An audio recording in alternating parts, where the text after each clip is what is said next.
Hélène et Benoît, bonsoir. Bonsoir. Nous allons voir ensemble comment, à 800 ans d'écart, Saint-Louis a encore quelque chose à nous dire sur le mariage. Alors d'abord, pour commencer, Saint-Louis a épousé Marguerite de Provence. Ils ne se sont pas choisis. Alors, est-ce qu'ils peuvent être des exemples pour nous encore aujourd'hui? Effectivement, ils ne s'étaient pas choisis, mais ils se sont accueillis, ils ont consenti complètement à ce mariage, ils se sont accueillis avec beaucoup de confiance et ils se sont aimés. Ils ont vraiment choisi de s'aimer. Et je pense que pour ça, ils ont encore quelque chose à nous dire, parce que, bien sûr, les couples maintenant, nous nous choisissons et nous nous marions parce que nous nous aimons, mais aussi pour nous aimer, parce que nous faisons le choix de nous aimer dans la confiance et dans la fidélité. Elle a déjà tout dit, donc. Juste pour souligner qu'effectivement, dans le oui, il y a tu me plais, je te plais, on s'accepte dans la confiance, mais il y a aussi une décision. Et c'est peut-être cet exemple de Saint-Louis et Marguerite de Provence, c'est est-ce que chaque jour, je décide de te redire oui? Mais alors, ils étaient quand même des inconnus l'un pour l'autre, donc comment construire quelque chose de durable ensemble?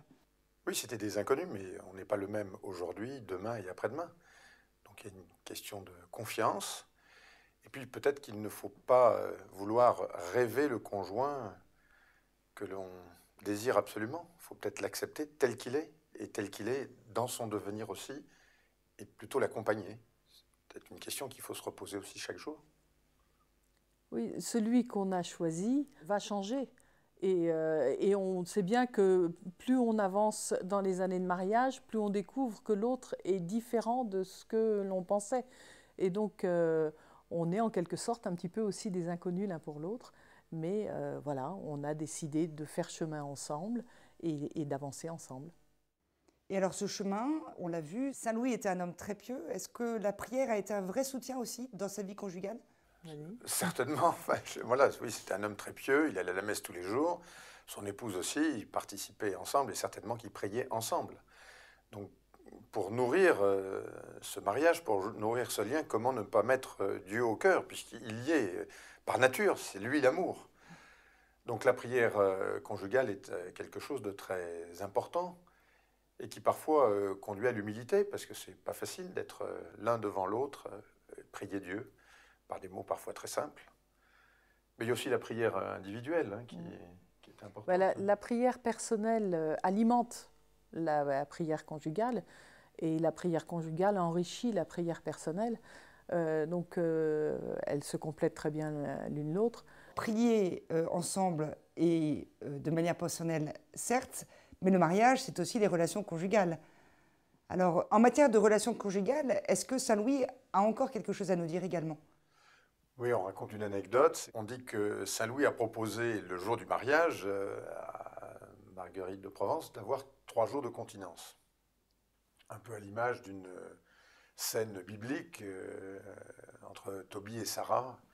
Voilà, alors ça peut peut-être nous interroger sur la façon dont on relie les relations conjugales, les relations charnelles entre un homme et une femme. Est-ce qu'on prend un peu de distance pour en parler, tout simplement, mais aussi pour savoir regarder l'autre avec un regard un peu distancié. Voilà. Oui, c'est-à-dire que est-ce que nous savons nous accueillir comme sujet et pas nous utiliser comme objet?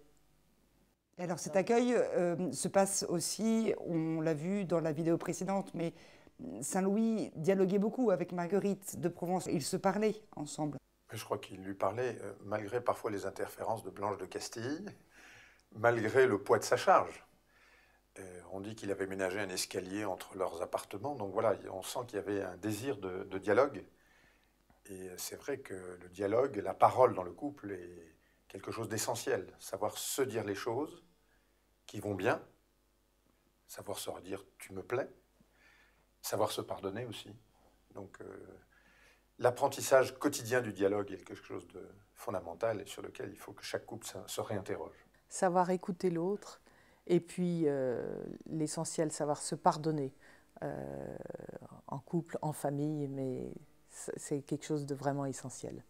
Est-ce que vous auriez un dernier élément à nous partager qui vous semble vraiment clé pour nous aider aujourd'hui dans nos mariages? Il Et on aime bien cet évangile qu'on avait choisi, nous, pour notre mariage, de la construction sur le roc. Et pour revenir à Saint-Louis, qui a construit de très beaux monuments, voilà, il nous semble que son mariage et sa famille avec Marguerite de Provence peut nous faire penser aussi à cette construction de la famille, d'une famille à partir d'un foyer, qui est une cellule d'église que l'on construit, qui est un beau monument offert à Dieu, bien sûr, mais offert à l'humanité aussi, comme témoignage.